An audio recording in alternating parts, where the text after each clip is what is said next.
Hi, everyone. I am so glad that you're here, like truly, because if you're listening, it means that I am not talking to crickets, and this is the beginning of my podcast. This is literally like the 5th episode. Not many people are listening right now. I'm hoping that that changes as time goes on, but right now, if you're listening, thank you.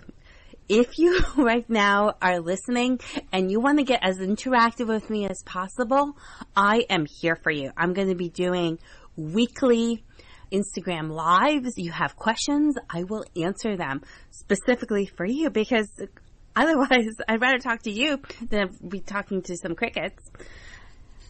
All right. So anyway, today's episode is a Choose Your Adventure story. It's going to actually be 4 episodes long. Like, what? 4 episodes long? But yes, it's going to be 4 episodes long, which, as I had mentioned, is a Choose Your Own Adventure story. And it kind of reminds me of some of the stories that I read when I was a child.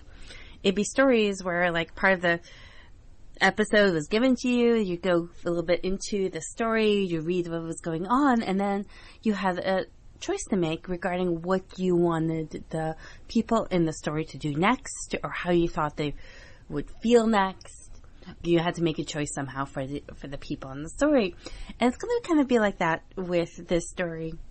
This is going to be a story about Becky. So let me tell you about Becky. Some of you may find yourself in Becky's shoes and you kind of can understand what she's going through. Becky is an older mom. And by older mom, I mean that she's in her 40s. She just gave birth to a full-term baby. Becky lives paycheck to paycheck as a single mother. And she also has a 6-year-old son.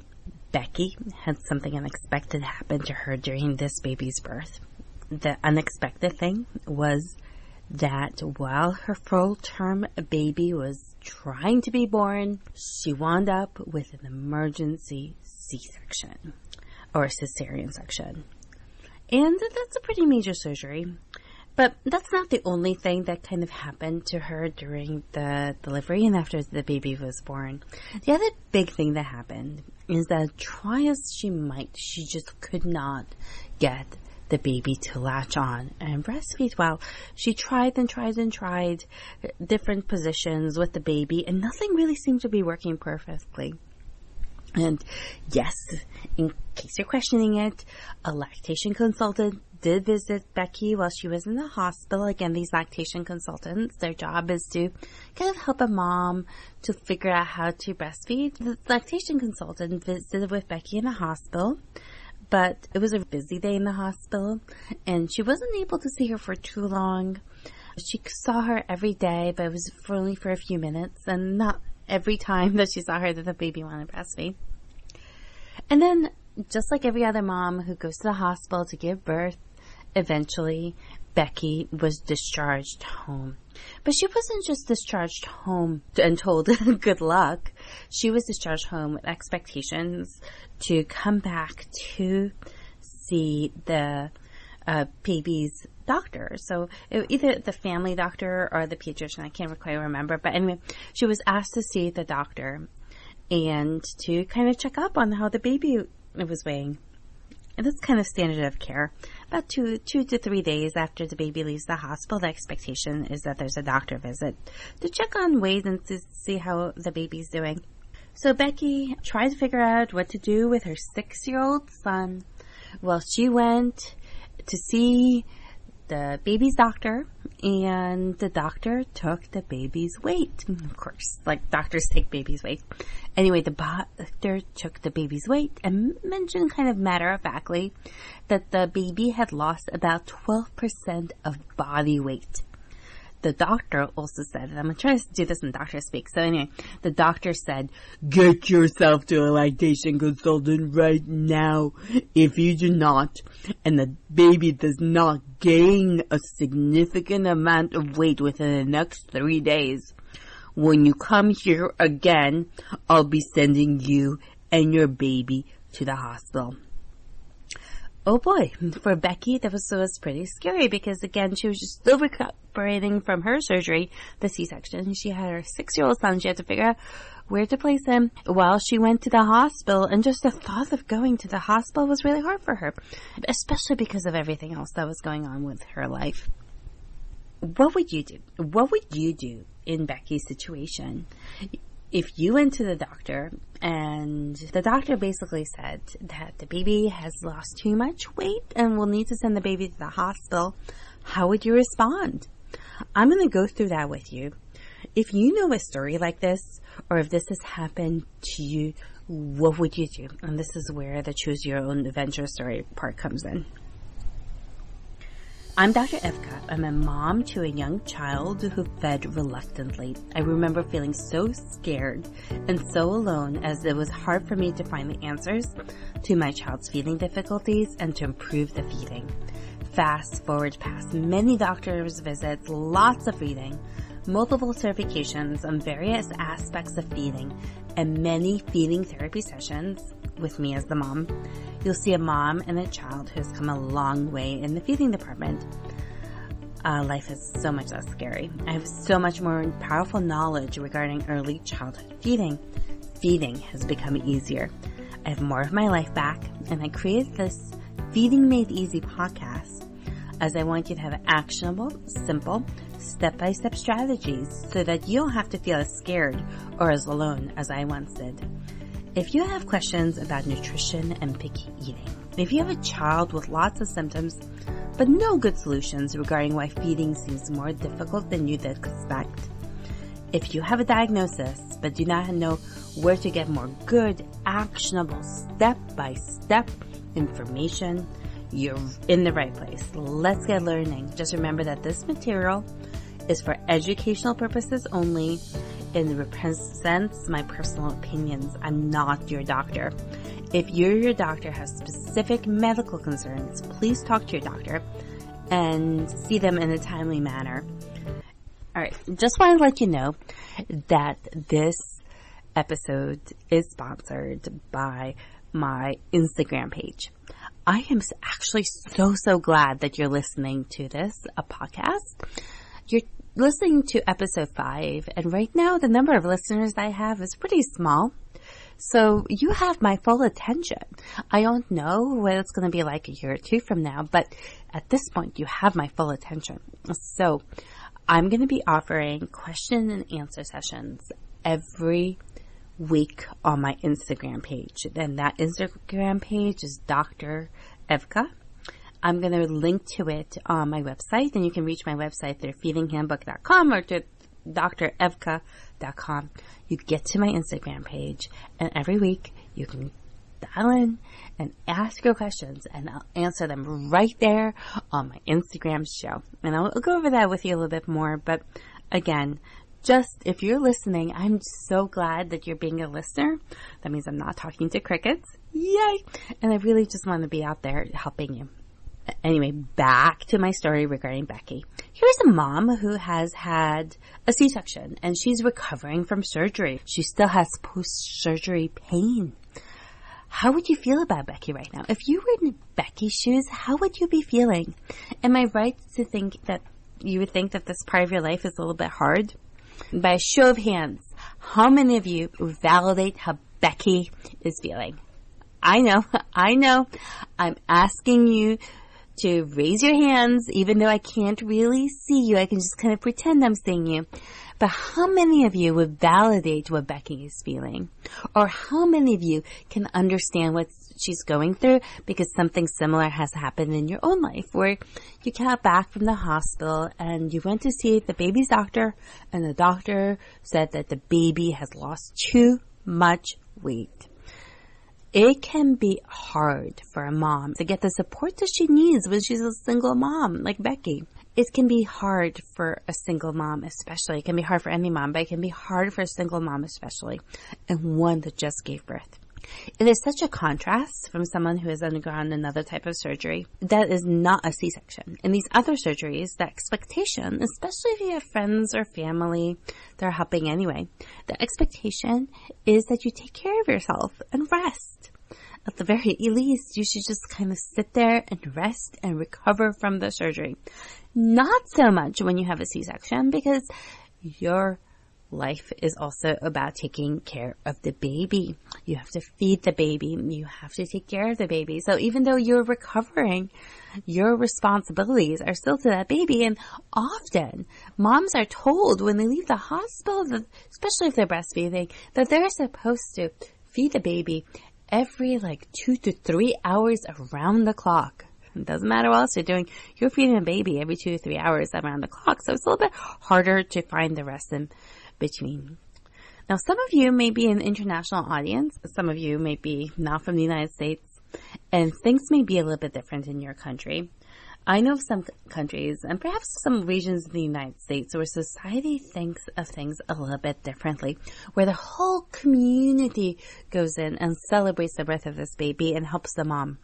This birth is a big deal. It's a big deal for the mom and for the baby because it's this amazing birth that just happened. It's this new individual that just all of a sudden become part of the community. And it's almost naturally expected by the community to step in and help. The community pitches in to feed the mom and her baby, to help with other household chores so the mom can really just spend her time relaxing and perhaps bonding with the baby.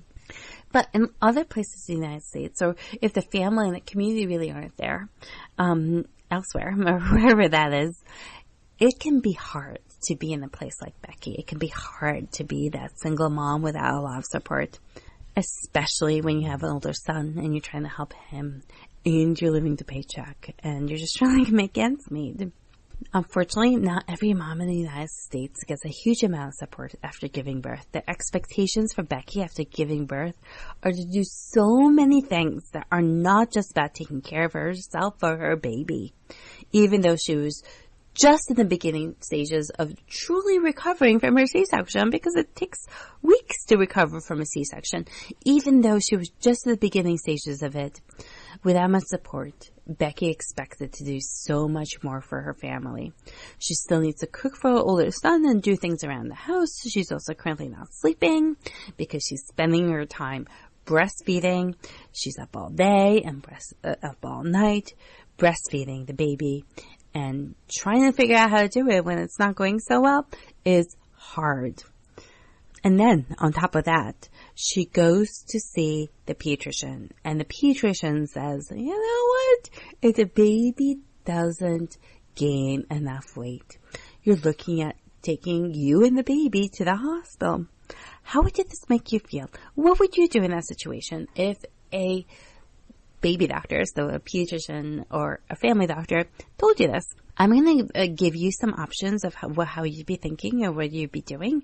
And those options are going to be A, B, C, and D. I'm going to go through each one of them and kind of get a sense from you about what you would be doing. Here are options about what you might be thinking or feeling. Let's go through these. And A, you'd be thinking, it is what it is. What has to happen has to happen. This is all my fault. Or would you, if you were in the same situation as Becky, would you be thinking, C, I'm just not getting the support that I need. I'm doing the best that I can under the circumstances. Now, how do I get more support? Or would you be thinking D? In D, you're thinking the doctor doesn't know what he's talking about. Better not go to that doctor again. Which is it? How many of you would think A, that you just need to resign to your fate? How many of you would think B, that you are a failure? How many of you would think C, and that you need to figure out how to get more help? And how many of you would think D, and that you know better than the doctor?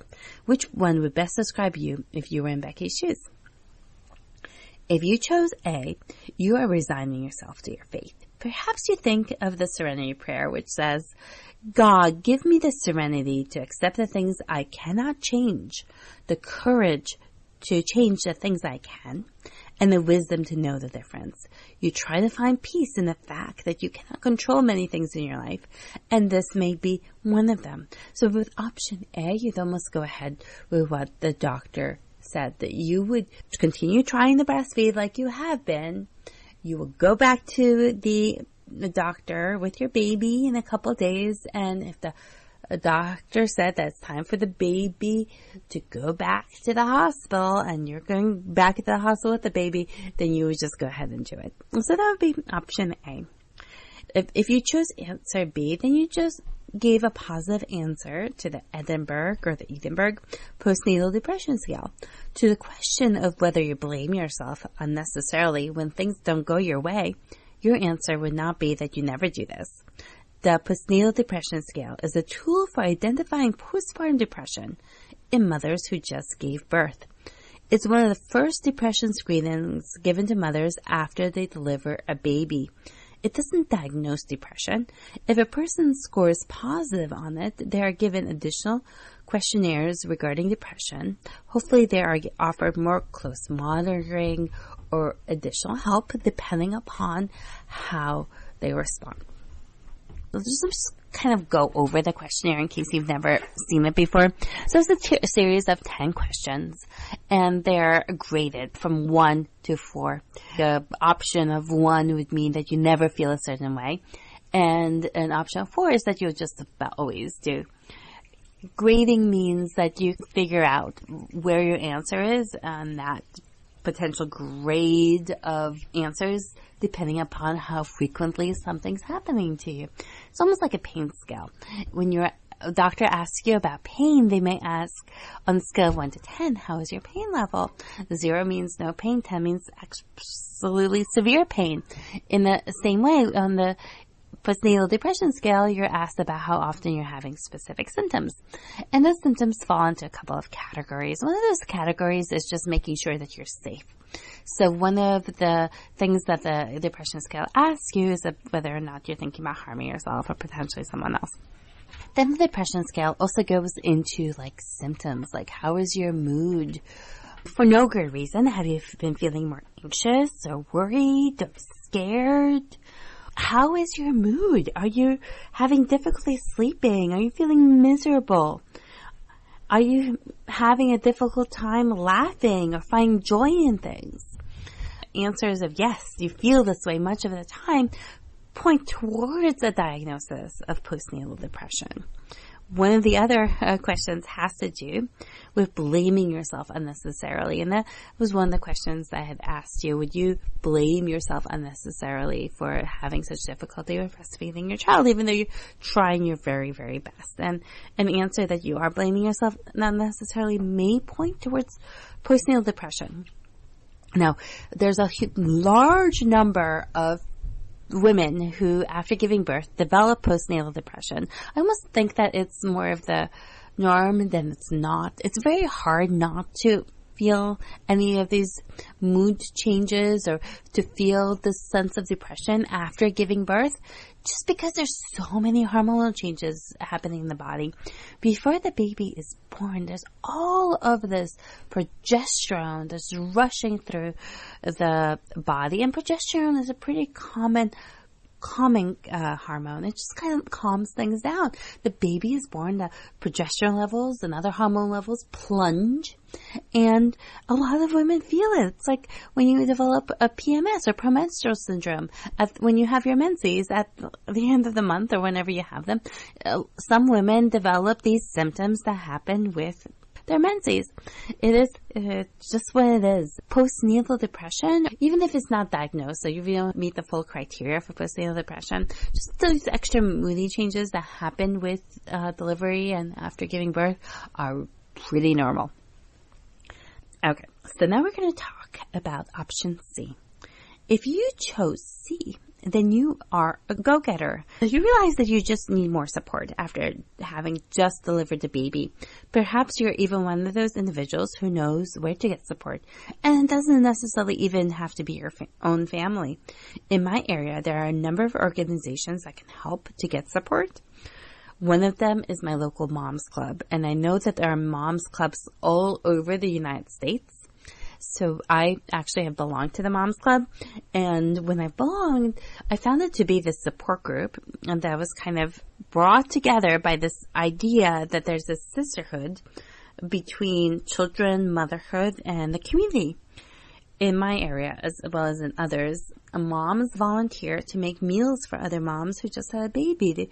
They volunteered to help them out if need be. And I remember doing this for other moms in my area, where I would get a list of what they needed in terms of groceries. I would go shopping for groceries, or I'd get a list that told me that on this day they need a meal. So then I'd contact them and ask what that meal was, and then I'd deliver it. It was just a way of helping out other moms. I also remember the local breastfeeding support group at the hospital.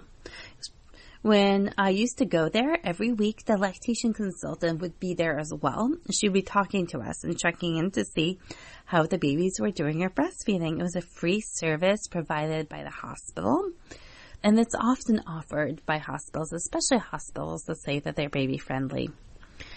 These lactation consultant visits during the breastfeeding support groups are similar to some of the services provided by the La Leche League, which has a breastfeeding helpline. So listen up. If you're in the situation that Becky's in and you are having difficulty with breastfeeding, and the doctor's saying that the baby's losing too much weight, a breastfeeding helpline may be an option for you to call. I can't guarantee what they'll tell you on the other end, but I will give you their phone number. At the time of this podcast, the phone number for the breastfeeding helpline was 877-452-5324. Again, that's 877-452-5324. I'm not sure what the number will be when you're listening, but it is here today. Also, I want to give you one more resource that is local to my area, but I think that there are other ones out there as well. It's called Moms Helping Moms, and it's part of the National Diaper Bank Network. The network helps to make sure that moms can get some diapers and baby gear for free. The current number is 203-821-7348. I know I'm giving you like all these numbers. For all I know, you're like driving while you're listening to this podcast, so don't stop. You can always go back and listen to it. It's going to be on my website, and those numbers are going to be on my website on the drevka.com website. Anyway, the current phone number for the National Diaper Bank Network is 203-821-7348. Okay, so we're going through options. We're going through our choose your own adventure story. And there's also an option D. So if you chose D, you might be thinking that babies tend to lose weight after giving birth, and it's not a big deal. You're right in that babies lose weight after birth. It's different now that the baby's outside in the womb. In the womb, the baby got plenty of nutrients directly through the umbilical cord. There was no active work involved on the part of the baby. The nutrients just went into the umbilical cord and the baby was able to grow. It's different outside of the womb. Once the baby is born, all of a sudden that baby has to learn how to feed. Now, part of the feeding mechanism is automatic, it is reflex, but part of it's not.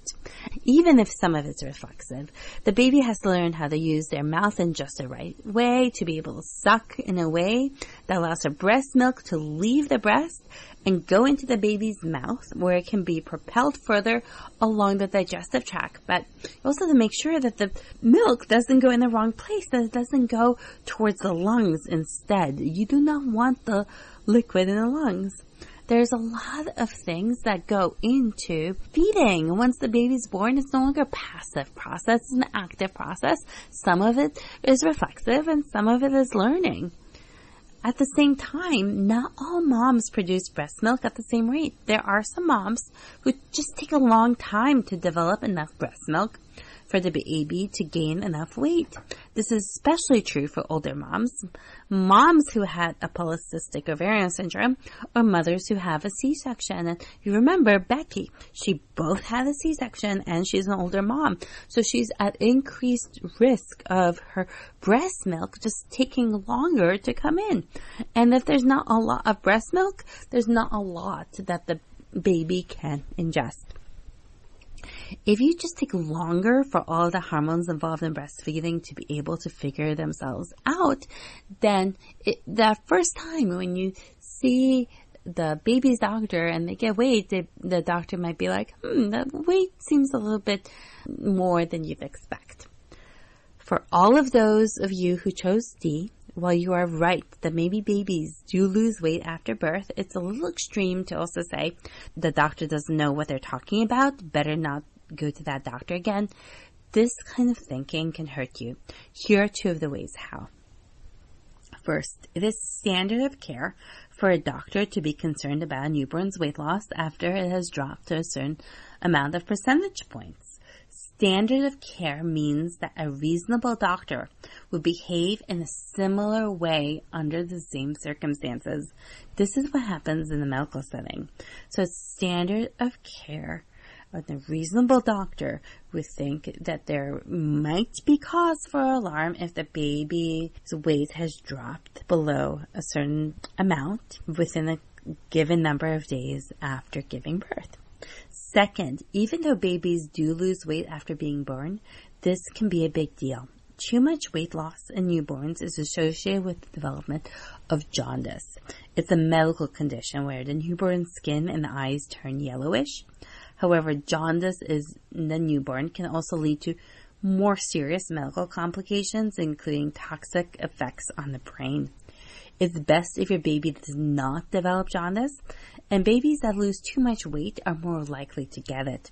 Also, loss of too much weight can result in a harmful decrease in the amount of water in the body. This can lead to kidney disease, kidney failure, shock, seizure, and formation of blood clots where they are not supposed to form. You don't want that to happen to your baby either. So again, if the baby loses too much weight, there's a potential for these side effects, for these medical diseases, for these medical symptoms to show up in the baby. For those of you who would respond to the doctor's statement by thinking the doctor doesn't know what he's talking about, better not go to the doctor, again, I have news for you. We will spend the next episode talking about the multiple medical complications that can occur if a baby loses too much weight from their birth weight.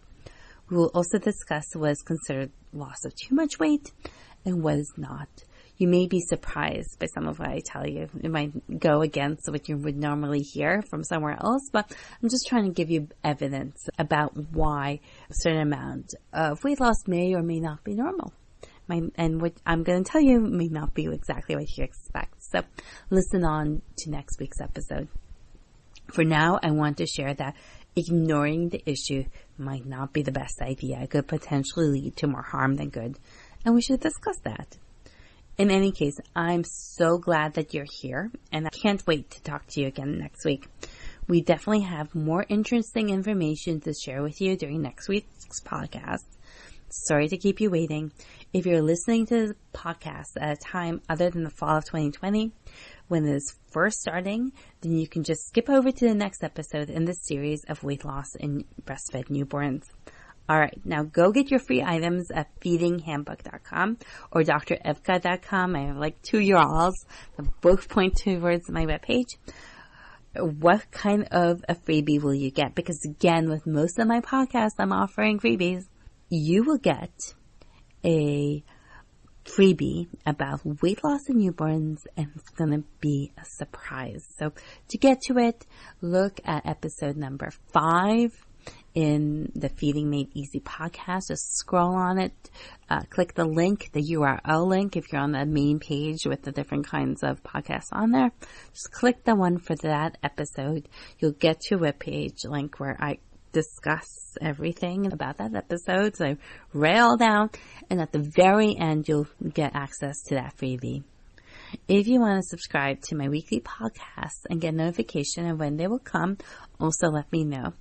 Again, go to my website, and you can even go to the Work With Me section. Thank you for spending another moment with me. Thanks so much for joining me today. I'll see you next week. I'll be here, and I'm looking forward to our next interaction. Truly, thank you for listening. This is Dr. Evka and the Feeding Made Easy podcast.